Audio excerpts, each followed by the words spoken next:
മാർത്തോമ നസ്രാണികൾ പുരാതന കാലം മുതൽ അതിവിശുദ്ധമായി ആചരിച്ചിരുന്ന ഒന്നായിരുന്നു മൂന്ന് നോമ്പും തുടർന്നു വരുന്ന തിരുനാളും.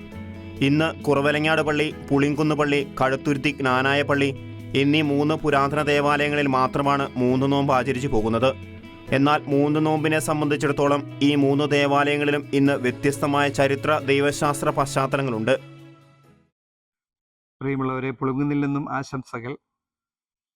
ഫെബ്രുവരി മാസം 10, 11, 12 തീയതികളിലായി മൂന്ന് നോമ്പ് തിരുനാൾ ഇവിടെ ആഘോഷിക്കപ്പെടുകയാണ്. മൂന്ന് നോമ്പ് യഥാർത്ഥത്തിൽ 3 ദിവസം നീണ്ടു നിൽക്കുന്ന നോമ്പും അതിനെ തുടർന്ന് അതിൻ്റെ സമാപന ആഘോഷവുമാണ് അതിൻ്റെ കർമ്മങ്ങൾ. വലിയ നോമ്പിന് 18 ദിവസം മുമ്പാണ് ഈ ആചരണം നടത്തുന്നത്. ആളുകൾ ഓരോ ദിവസവും രാവിലത്തെ കുർബാനയ്ക്ക് ശേഷം പിന്നീട് പകൽ മുഴുവൻ പള്ളിയിൽ വന്ന് പ്രാർത്ഥിക്കുകയും ഉച്ചക്കഞ്ഞി നൽകുകയും ചെയ്യുന്ന പതിവുണ്ട്.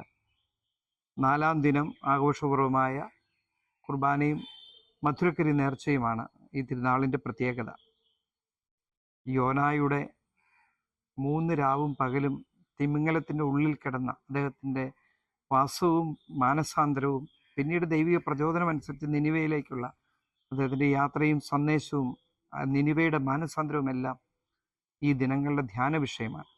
യഥാർത്ഥത്തിൽ സുറിയാനി സഭകളിൽ ഇത് ആരംഭിക്കുന്നത് AD 570 കാലഘട്ടങ്ങളിൽ നിനിവയും അതിനോട് ചേർന്നുള്ള പേർഷ്യൻ നഗരങ്ങളിലും ഉണ്ടായ പ്ലേഗ് ബാധയുടെ പശ്ചാത്തലത്തിലാണ് ഈ നോമ്പ് ആരംഭിച്ചത്.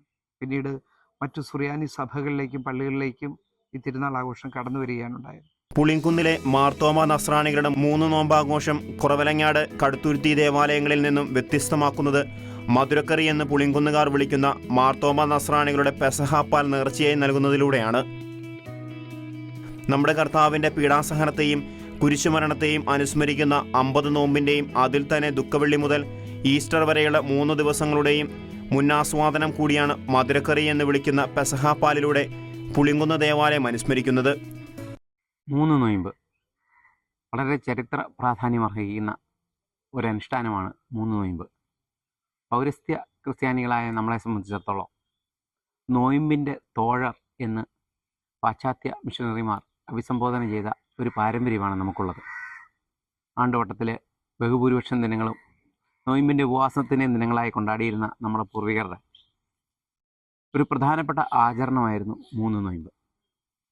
അതിന് 2 ചരിത്ര പ്രാധാന്യങ്ങളും പാരമ്പര്യങ്ങളും പറയുന്നുണ്ടെങ്കിലും നിനിവയിലേക്ക് സുവിശേഷ പ്രഘോഷണത്തിനായിട്ട് നിനിവയിലേക്ക് ദൈവത്താൽ നിയോഗിക്കപ്പെട്ട യോനാ പ്രവാചകൻ 3 ദിനം തിമിംഗലത്തിൻ്റെ ഉള്ളിൽ കഴിഞ്ഞതിനെ അനുസ്മരിക്കുന്ന ഒന്നാണ് എന്ന് ഒരു പാരമ്പര്യം അവകാശപ്പെടുമ്പോൾ, ഇതേ നിനിവ അടങ്ങുന്ന പ്രദേശങ്ങളിൽ 6-ാം നൂറ്റാണ്ടിലുണ്ടായ പ്ലേഗിനെ തുടർന്ന് ജനങ്ങൾ ഉപവാസം അനുഷ്ഠിച്ചതിനെക്കുറിച്ചുള്ള പാരമ്പര്യവും ഇതിനെക്കുറിച്ച് തന്നെ പറയുന്നുണ്ട്.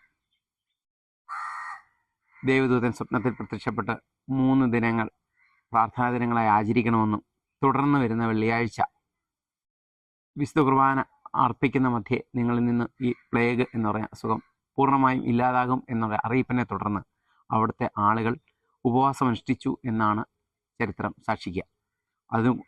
അതുമൂലം വളരെയേറെ പേരെ ബാധിച്ചിരുന്ന പ്ലേഗിൽ നിന്ന് ആ പ്രദേശം തന്നെ വിമുക്തമാകുകയും രോഗശാന്തി ലഭിക്കുകയും ചെയ്തതായിട്ട് പാരമ്പര്യം അവകാശപ്പെടുന്നു.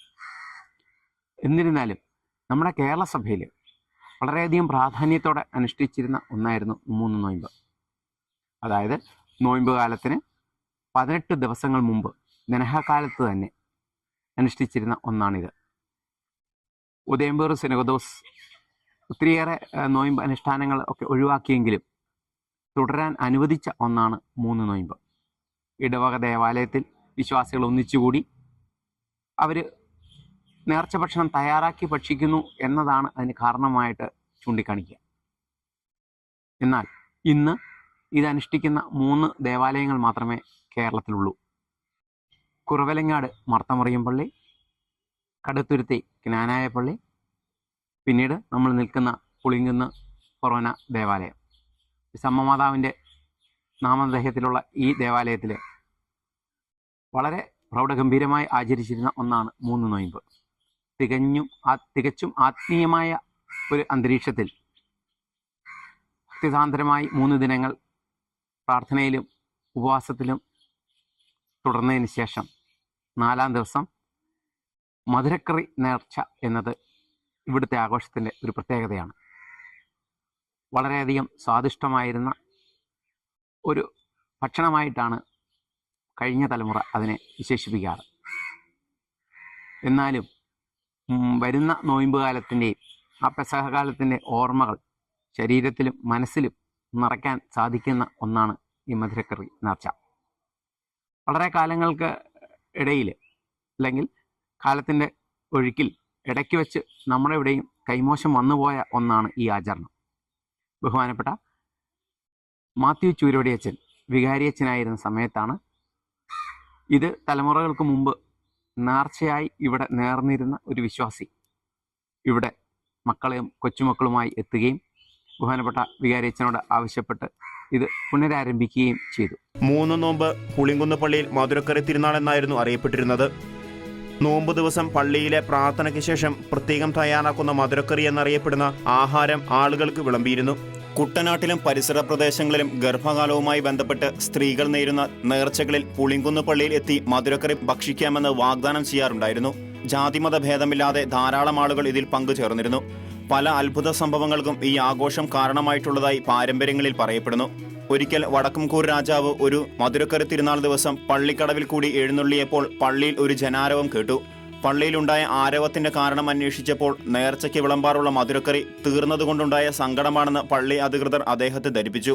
ഇതോടെ രാജാവ് കരമൊഴിവാക്കി കൊക്കാമുപ്പത്ത് എന്നറിയപ്പെടുന്ന പുഞ്ചനിലം പള്ളിക്ക് ദാനം നൽകി.